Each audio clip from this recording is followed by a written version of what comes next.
नमस्कार, मैं हूं ज्योति।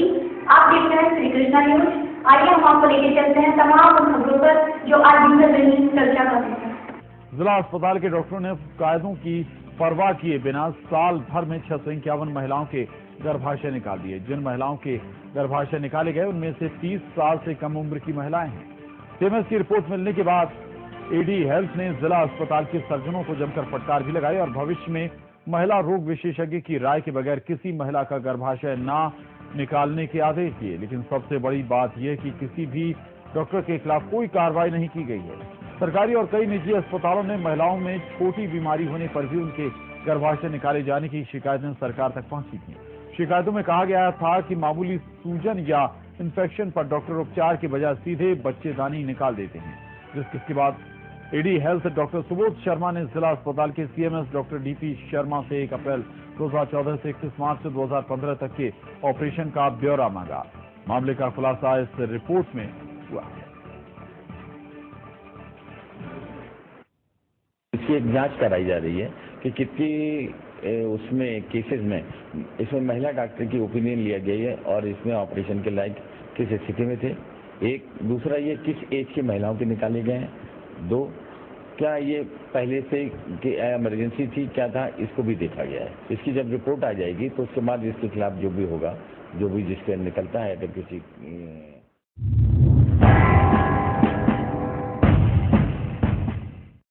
उधर मुजफ्फरनगर में बीटेक के एक छात्र ने अपने ही पड़ोस की एक युवती से रेप कर उसका एमएमएस बना डाला। यही नहीं, युवती द्वारा उसकी बात न मानने पर उस एमएमएस को व्हाट्सएप पर भी डाल दिया। मामले की जानकारी पीड़ित युवती के परिजनों को हुई तो परिजनों ने आरोपी के खिलाफ मुकदमा दर्ज कराया, जिसके बाद पुलिस ने आरोपी छात्र को गिरफ्तार कर जेल भेज दिया है। मामला थाना छपार क्षेत्र के गांव बसेड़ा का है, जहां एक बीटेक फाइनल के छात्र योगेश उर्फ कल्लू ने अपने ही पड़ोस की एक युवती को नल से पानी भरते वक्त जबरन उठा लिया और उसके साथ रेप कर उसका एमएमएस भी बना डाला। कई दिनों बाद युवती द्वारा आरोपी की बात न माने जाने के कारण आरोपी ने रेप का एमएमएस इंटरनेट पर डाल दिया। जैसे ही मामला संज्ञान में आया, हमारी छपार पुलिस तत्काल एक्टिव हुई। थाना अध्यक्ष ने उसमें तत्काल एक्शन लिया। न केवल उसमें मुकदमा लिखा, तत्काल अभियुक्त को गिरफ्तार किया। गिरफ्तार करके उसको हमने जेल भेजा है और उस पर आगे फर्दर कार्रवाई और कर रहे हैं।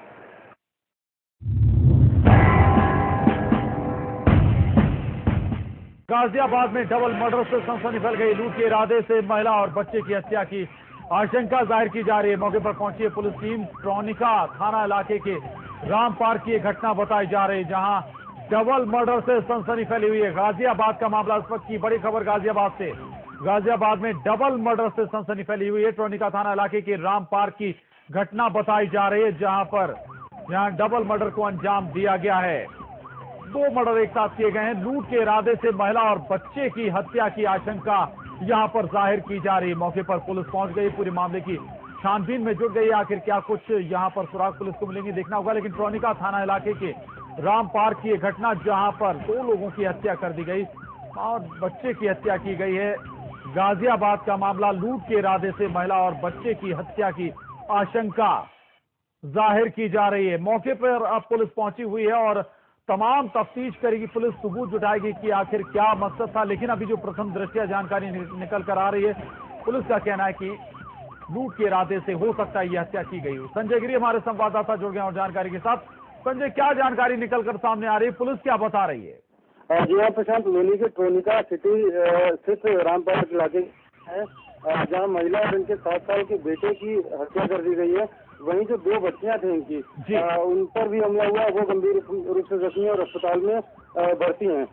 घटना के बाद पुलिस मौके पर पहुंची और जो शुरुआती जांच है प्रशांत, उसमें पुलिस ये मानकर चल रही है कि हत्या के पीछे लूट जो है एक कारण हो सकता है। इसके अलावा संपत्ति विवाद और कुछ और कारण भी पुलिस जो है वो लेकर चल रही है। जी चलिए, शुक्रिया आपका संजय, इस पूरी जानकारी के लिए धन्यवाद।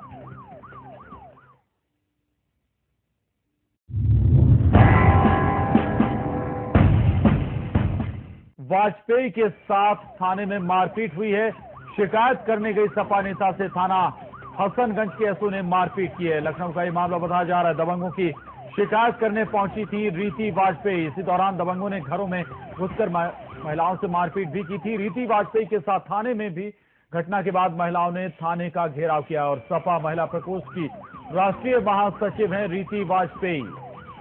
तो रीति वाजपेयी के साथ ही यह अभद्रता का मामला सामने आया है। सपा महिला प्रकोष्ठ की प्रमुख है रीति वाजपेयी। लखनऊ में मामला सामने आया। सपा नेता रीति वाजपेयी के साथ मारपीट का यह मामला। शिकायत करने गई सपा नेता से थाने हसनगंज के एसओ ने मारपीट की है। दबंगों के खिलाफ शिकायत करने थाने पहुंची थी रीति वाजपेयी।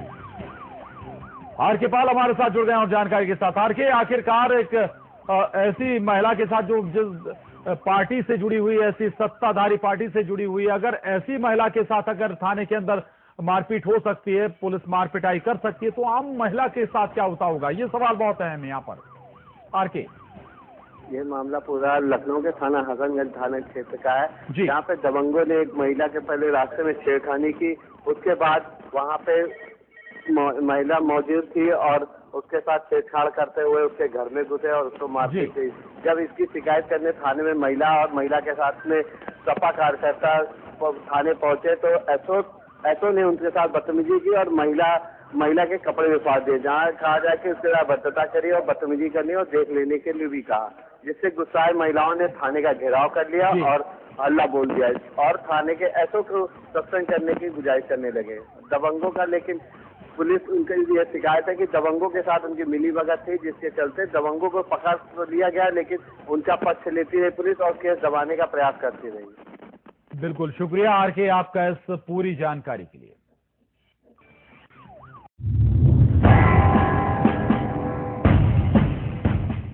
चलिए बढ़ते आगे। और उत्तराखंड में जून 2013 में आई आपदा से मची तबाही के दौरान जब लाखों लोग बिना खाने और पानी के दिन गुजारने को मजबूर थे, उस वक्त राहत के काम में जुटे राज्य सरकार के अफसर लजीज खाने जैसे मटन, चिकन, दूध, पनीर और गुलाब जामुन के मजे ले रहे थे। आरटीआई के जरिए जानकारी मांगने पर यह मालूम हुआ कि अफसर 7,000 रुपए रोजाना के किराए पर होटल में रुककर रिलीफ का काम देख रहे थे। यही नहीं, राहत और बचाव के काम में बड़े वित्तीय घोटालों की बात भी सामने आई है।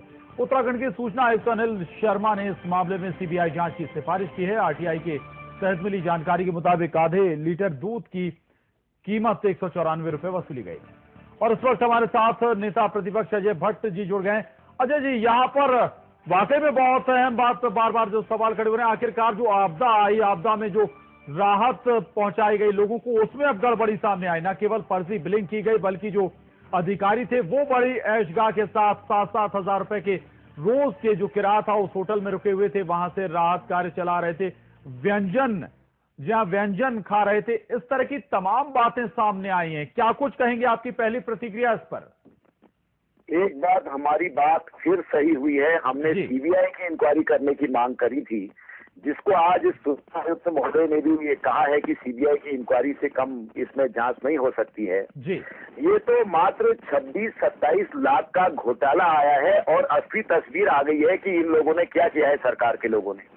लेकिन जो असली बात है, सरकार की नॉलेज में विधानसभा में हम लाए, वो 50 करोड़ से ज्यादा का घपला है। और माननीय मुख्यमंत्री जी ने इसी सदन में कहा था जांच प्रारंभ करूंगा। नीचे दूसरे दल का व्यक्ति था जिसकी बर्बादी हुई है गौरीकुंड में, उसको एक नया पैसा नहीं दिया गया। और तिमंजले में जो किराएदार था जिसका टीन सेट था, टूटा भी नहीं था, 40 लाख रुपए दिया गया, जिसको मैंने विधानसभा में उजागर किया। और जो कंपनी, वो कांग्रेस का व्यक्ति था। और एक आपने वो बनाई वहां पर एनजीओ टाइप में, और उसका रजिस्ट्रेशन किया गया जुलाई माह में, लेकिन उसने पैसा बांटना प्रारंभ कर दिया, सरकारी पैसा मार्च से। मैंने रिकॉर्ड में दिखाया, एक व्यक्ति को 4 लाख, 5 लाख, 10 लाख ऐसे बांटा। तो मैंने जब पूछा कि सरकार की एजेंसी फेल हो गई, तो सरकार ने कहा कि ये जानबूझ के नहीं बल्कि सुविधा की दृष्टि से हमने करा। और जब मैंने कहा इतना ये जो गलत आपने कैबिनेट से आपका डीएम और एसडीएम और पटवारी तहसीलदार कहते कि गलत पेमेंट हो गया, वसूली करो, नोटिस आपने भेजा, और उसके बाद कैबिनेट से माफ कैसे आपने करा, ये पॉइंट भी मैंने उठाया। क्योंकि सरकार के लोग फंस रहे थे, सरकार शामिल थी, इसलिए कैबिनेट में लाके माफ किया गया। ये भारत का पहला किस्सा होगा और पहला मामला होगा कि सरकार जो गलत पेमेंट हुआ, यानी कि इम्बेजिलमेंट, पूरा घोटाला हुआ, जो उस घोटाले को बाकायदा कैबिनेट में लाके माफ किया। इसलिए सारे सरकार इसमें दोषी है, एक व्यक्ति नहीं। सीएम से लेकर एक एक मिनिस्टर इसमें शामिल था। वरना ऐसा कहीं हुआ कि डीएम कह रहा है कि गलत हो गया, नोटिस भी दे रहा और कैबिनेट में आके आप माफ कर रहे हो? जनता के धन का दुरुपयोग, हद हो गई। जो घोटाले को नहीं बख्श सकते हैं तो उन्होंने और क्या नहीं किया होगा इस प्रदेश में, अपने आप सामने आएगा। इसलिए इसकी सीबीआई जांच होनी ही चाहिए। जो हमारी मांग आज से नहीं, हम लगातार घोटाले की बात जो उठा रहे हैं, जब से ये हुआ है, डिजास्टर आए हैं, तब से उठा रहे हैं। बिल्कुल बिल्कुल अजय जी, जाहिर सी बात है बहुत सारी यहाँ पर खामियां निकल कर सामने आई, लेकिन क्या हम ये भी मानकर चलें कि कई और सैकड़ों लोगों की, हजारों लोगों की जान बचाई जा सकती थी? उन जानों के लिए भी ये इसी तरह के अधिकारी लापरवाही के लिए जिम्मेदार हैं? सारे लोग, अधिकारी, सरकार, अधिकारी तो सरकार के इशारे पर चलता है। अधिकारी और सरकार पूरे इसमें सम्मिलित हैं। मैंने कहा था कि वहां लाशों का ढेर है और उस समय मुख्यमंत्री जी ने कहा कि अजय भट्ट जी झूठ बोलते हैं क्योंकि विपक्ष में है। और आप जैसे साहसी लोग बर्फ पिघलने के बाद जब ऊपर चढ़े, लाशों का ढेर पाया गया, दोबारा आपको सर्च ऑपरेशन चलाना पड़ा, हम वहां भी सही सिद्ध हुए। इसलिए हम तो बिल्कुल अजय भट्ट जी माफी के साथ आपको रोकना चाहूंगा। हमारे साथ शिकायतकर्ता भूपेंद्र कुमार भी जुड़े हैं जो कि इस पूरे मामले को आगे लेकर गए। भूपेंद्र जी, कैसे खामियां आपके पकड़ में आई और फिर क्या आपने उन खामियों को कैसे आगे बढ़ाया? थोड़ा विस्तार से बताइए जरा। ये जो जून 2013 में आपदा आई थी जी, तो इसका मैंने मांगा कि जो आपदा पीड़ित हैं, जो लोग बच गए हैं, उनके लिए आप राहत के लिए क्या करें, उनको बचाने के लिए उनकी छत के लिए क्या करा आपने, और जो उनके खर्चा कराया आपने, जो मरे हैं जिंदा हैं, उस खर्चे के बिल दे दो मेरे को। सर बिलों में बहुत ही चुकाने वाली खबर आई। अपना आधा किलो दूध की कीमत 194 रुपए, और इन्होंने मेरे को गाड़ियों के नंबर दिए जिनमें डाला गया। तो मैंने आरटीओ से दोबारा सूचना मांगी, वो स्कूटर, मोटरसाइकिल और बजाज से तक स्कूटर के नंबर निकले जिनमें 30-30 लीटर डीजल डाला गया जी। और एक एक अधिकारी के होटल में रहने का खर्चा एक दिन का 6,750 रुपए और खाने का एक दिन का खर्चा 1,000 रुपए जी। और आपदा के आने से पहले ही होटलों के बिल बना दी गए। जो देवी आपदा के राहत कार्य हैं, बिल्कुल, उनमें लिखा है कि देवी आपदा के राहत कार्य, पर वो आपदा आने से पूर्व ही शुरू कर दिए गए सर जी। बिल्कुल, ये तमाम खामियां निकल कर एक कर सामने आ रही थी। आपने आरटीआई के जरिए आपने बताया कि डीजल को लेकर आपने बताया कि डीजल के लिए जिन गाड़ियों के नंबर दिए गए, कि जिन गाड़ियों में भरवाया गया ये डीजल, वो स्कूटर और बाइक निकली है। चलिए, भूपेंद्र जी रहिए, 3 व्हीलर के निकले, 3 व्हीलर के भी सर, ऑटो रिक्शा के जी, ऑटो रिक्शा के भी वो निकले हैं। अजय भट्ट जी, आप अगर हमारे साथ बने हुए हैं, ये तमाम बातें आप सुन रहे हैं कि आखिर कैसे गड़बड़ी की गई, कैसे धांधली की गई है। मुझे एक बात बताइएगा, उत्तरकाशी में, चमोली में, बागेश्वर में और हमारे यहाँ पर ऑटो रिक्शा कहाँ चलता है जी? कहाँ पर ऑटो रिक्शा 3 व्हीलर कहाँ है? रुद्रप्रयाग जिले में हमारे पास कहाँ है? चमोली में कहाँ? उत्तरकाशी, पिथौरागढ़ जिले में, बागेश्वर के कपकोट में कहाँ चलता है? आप बताएं तो सही। यहाँ रानीखेत में नहीं जी।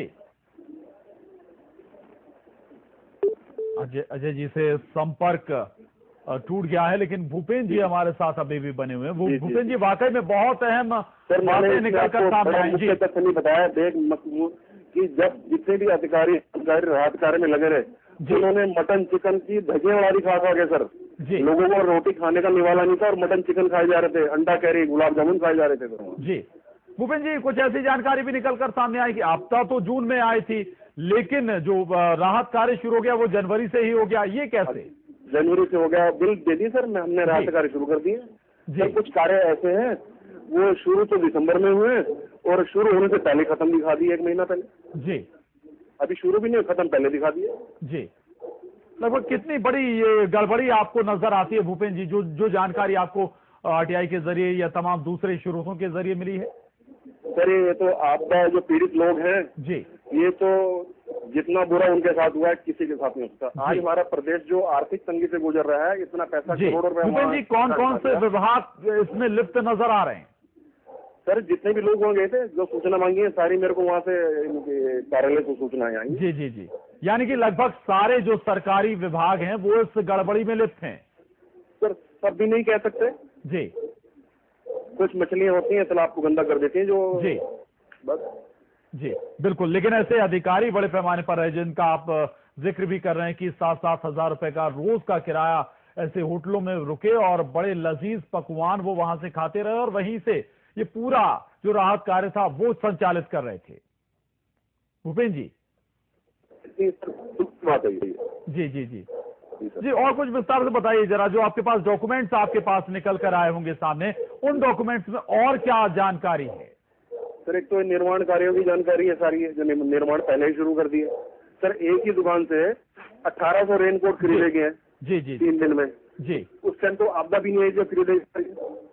बिल्कुल सर। भूपेंद्र जी रहिए हमारे साथ कांग्रेस उपाध्यक्ष ज्योत सिंह बिष्ट जी जुड़ गए। ज्योत सिंह जी, बेहद गंभीर बातें निकलकर सामने आ रही हैं राहत कार्य से। भूपेंद्र जी भी हमारे साथ बने हुए हैं जिन्होंने ये तमाम जानकारियां जुटाई हैं कि आखिर राहत कार्य जो पहुंचाया गया, जनवरी से राहत कार्य शुरू कर दिया गया 2013 से, जबकि जून में आपदा आई थी 2013 में।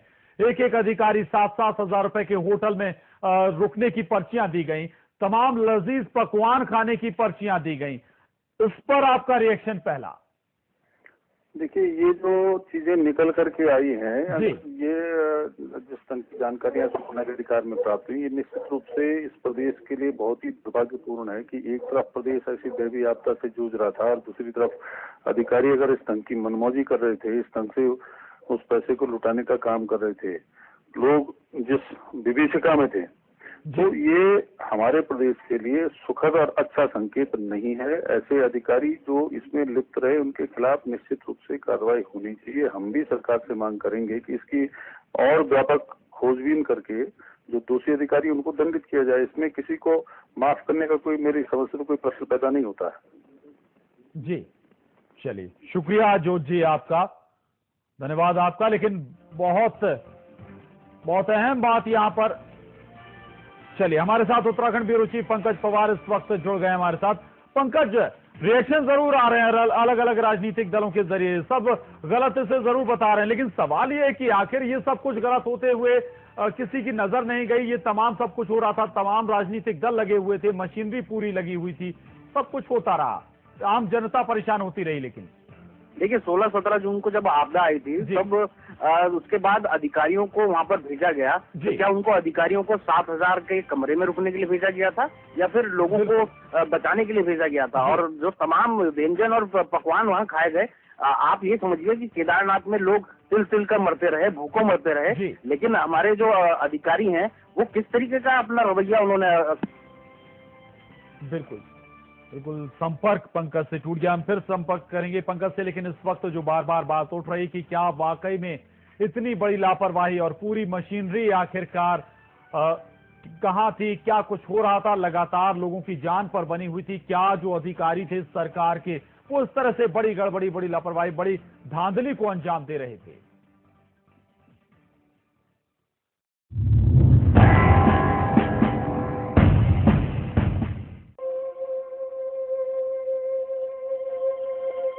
हैवानियत की इंतहा पार हुई तो ये बेबस परिवार तड़पने पर मजबूर हो गया, प्रतिष्ठा खाक में मिला दी गई। काश जिस घिनौनी दास्तान का आगाज अब से 4 महीने पहले हुआ था उसकी भनक परिवार को लग गई होती तो ये परिवार आज गम के दरिया में ना डूबा होता। मगर बदकिस्मती देखिए, 16 साल की नाबालिग मधु ने किसी को सच्चाई नहीं बताई। घुट घुट कर जिल्लत झेलने पर विवश हुई मधु ने माँ बाप की नजर ऊंची रखने के लिए अपनी आबरू के साथ साथ अपनी जिंदगी भी दांव पर लगा दी।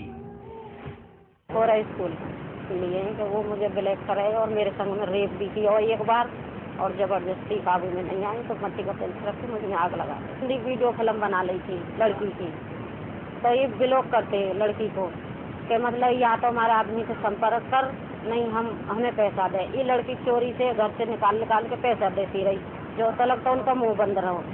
लड़की ने हमें बता दी, जैसी लड़की ने बताई है तो वो सवेरे आया हो गुस्सा में, तो तने अपने मम्मी पापा से बता दी अब मैं तेरे संग में जबरदस्ती करूँगा। तेल डाल के लड़की ने आग लगा दी। ग्रेटर नोएडा के थाना जेवर गांव बीरपुर की रहने वाली मधु की मां रानी ने जो बात कही वो वाकई किसी के जहन को झिझोड़ने के लिए काफी है। जी हाँ, बेटी मधु की आबरू पर वार किया गया, बदनामी की तस्वीर दिखाकर हैवानियत का शिकार बनाया गया, बदनामी का डर दिखाकर 10,000 रुपया लिए गए। मगर खुद के साथ हो रही ज्यादती के खिलाफ जब मधु ने अपनी आवाज बुलंद की तो मिट्टी का तेल उड़ेल कर आग के हवाले कर दिया गया। 9 मई 2015 की दोपहर हैवानियत के दंश को झेलती मधु ने वो पूरी कहानी सुनाई तो परिवार सहम कर रह गया। लड़की को 8-7 महीने से ब्लैक कर रहे थे। इन्होंने वीडियो फिल्म पता नहीं किसी लड़के के साथ में वीडियो फिल्म बना के मेरी लड़की को ब्लैक कर रहे थे 4 जने। जब मैं तो 1000 500 करके 10,000 रुपये तो दे चुकी है उसको और 10,000 रुपये अब मांग रही थी वो औरत जिसका नाम अर्चना लोगन की घरवाली है, डॉक्टर लोगन की। पहले भी एक साथ में एक बार ये लड़की पकड़ भी ली है उसने और रेप भी किया है उसने लगा ली। मतलब उन्होंने पहले इसके साथ में रेप करने की कोशिश करी, जब वो हाथ नहीं आई तो मिट्टी का तेल वहीं करा था मेरे घर पे, मेरे आग लगाई है जी उन्होंने।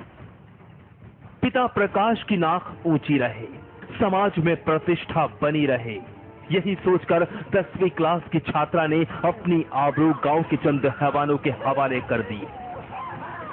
सोचा जिस तस्वीर का सहारा लेकर मधु को बदनाम करने की साजिश रची गई वहां दरिंदे अपनी हैवानियत से बाज आ जाएंगे, मगर ऐसा कुछ भी नहीं हुआ, बल्कि मधु के साथ फिर वही घिनौनी कहानी दोहराई गई। रेप की कोशिश का विरोध करने पर इन दरिंदों ने बारी बारी नाबालिग छात्रा मधु की आबरू पर घाव किया और जी भर जाने के बाद आग के हवाले कर दिया।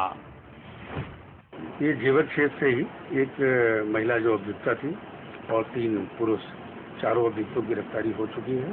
सर किन मामलों में इनको गिरफ्तार किया गया है, कहां से गिरफ्तारी है? ये जेवर क्षेत्र से ही गिरफ्तारी है और जो अभियोग पंजीकृत है 307 376 में अभियोग पंजीकृत था उस संबंध में कायम हो गया है मुकदमा। कायम होने के बाद दबिश दी गई 3 टीमें बनी थी, उनके द्वारा गिरफ्तारी की गई है। बेटी मधु की मौत से टूटे इस परिवार ने सिर्फ एक ही उम्मीद जाहिर की थी कि कुछ भी हो जाए, बेटी मधु के गुनहगार बचने नहीं चाहिए। लिहाजा पुलिस ने भी तत्परता से कार्रवाई करते हुए सभी आरोपियों को गिरफ्तार कर लिया और भेज दिया उनके असल ठिकाने यानी सलाखों के पीछे, जहां उन्हें उनके किए के एक एक गुनाह का बराबर हिसाब देना होगा।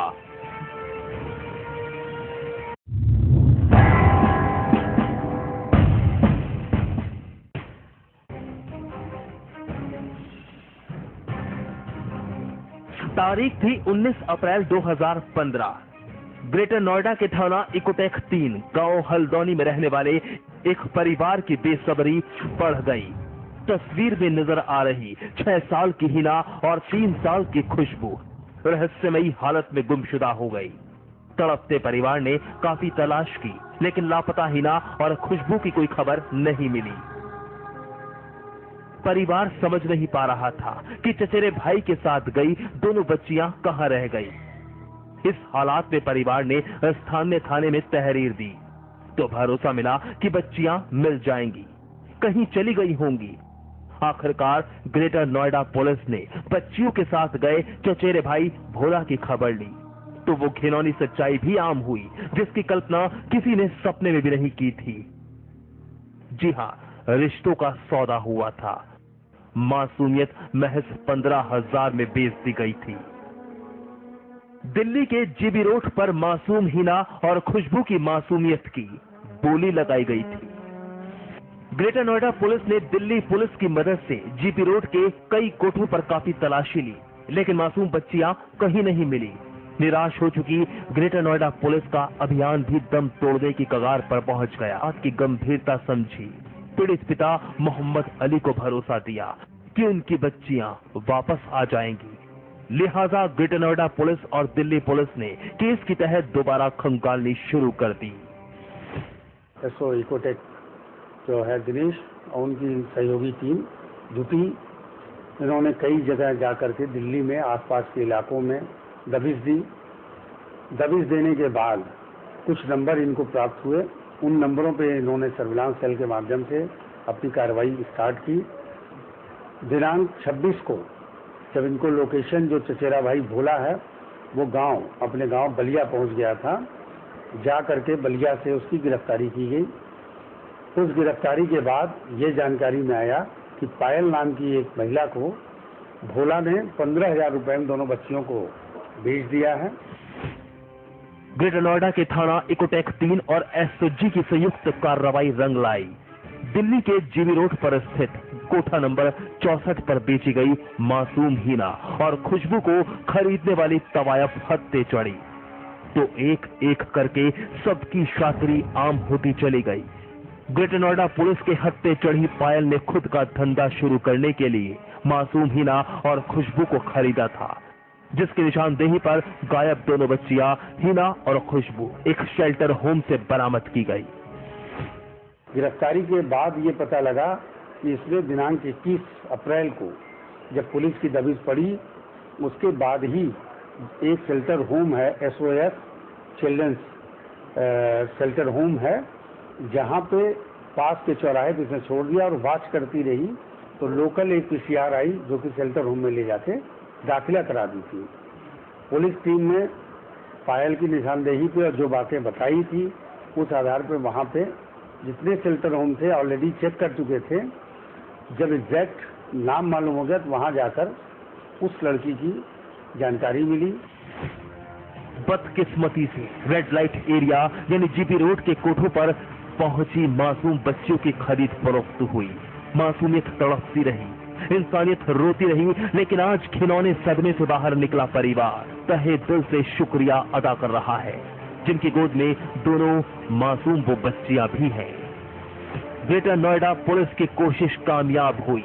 एक परिवार को उनकी खोई खुशियां वापस मिल गई।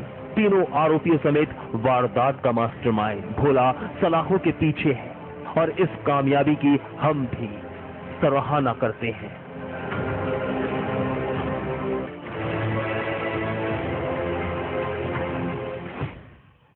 आज के लिए इतना ही।